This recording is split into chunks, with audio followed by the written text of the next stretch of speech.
Siya si Yin na mas kilala bilang Green Brain.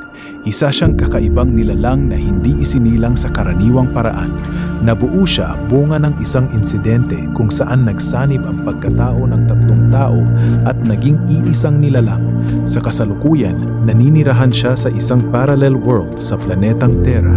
Doon siya nanatili sa isa sa pinakamakapangyarihang imperyo, ang Big Land Empire. Kinupkop siya ng hari ng imperyo upang tulungan ang kanilang kaharian gamit ang kanyang pambihirang talino at kapangyarihan. Bilang kapalit, nangako ang Big Land Empire na hindi sasakupin o guguluhin ang mga karatig bansang mahalaga kay Green. Habang nananatili siya sa imperyo, nananatili rin ang kapayapaan ng mga bansang kanyang pinoprotektahan. Binabantayan mo ba ako? Oo, para hindi sila mapahamak sa'yo. Hindi ko nagagawin yon.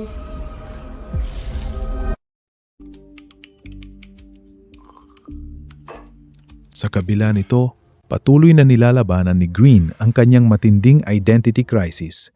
Madalas siyang makaranas ng depresyon at may mga araw na wala na siyang ganang gumising at nais na lamang niyang mamatay.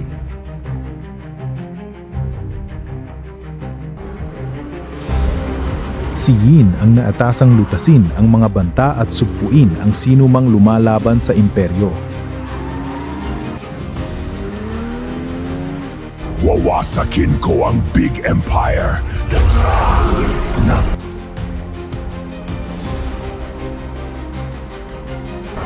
Walang sino man anang mabuhay dito!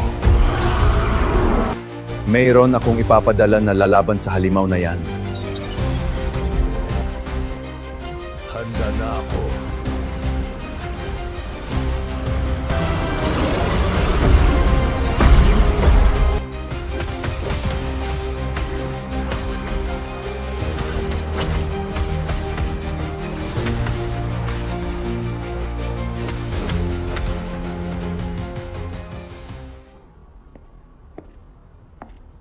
Dahil sa labis na pagtitiwala ng Emperor kay Yin, marami ang nainggit sa kanya. Dahil dito, dumami rin ang mga nilalang na naghangad na siya ay ipapatay at tuluyang alisin sa kanilang landas.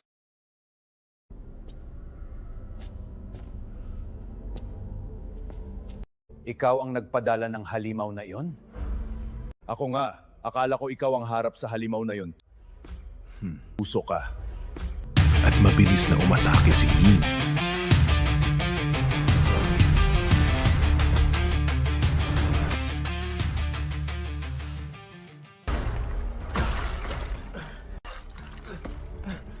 Sa lahat ng ayaw ko ay yung minamaliit ako. Papatunayan kong nagkamali ang Emperor sa'yo.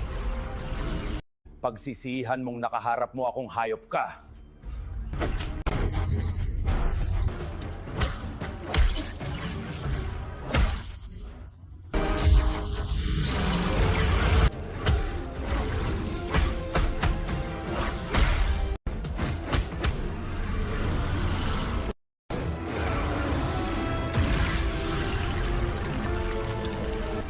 Ipaparamdam ko sa'yo kung gaano kalayo ang lakas natin.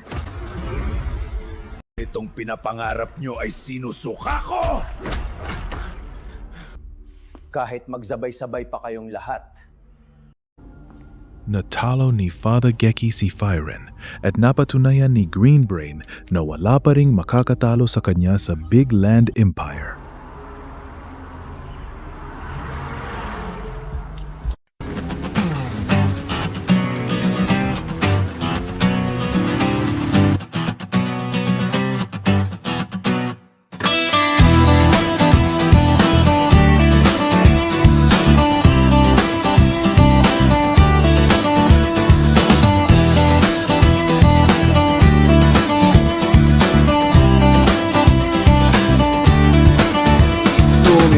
Sa iba'y wala nang iisipin pa. Ipikit ang iyong mata, hindi ka na nakikita. Tumingin ka ng malayo, wala nang sasabihin pa. Pumikit, wag nang dumilat, natutuyo na ang luha.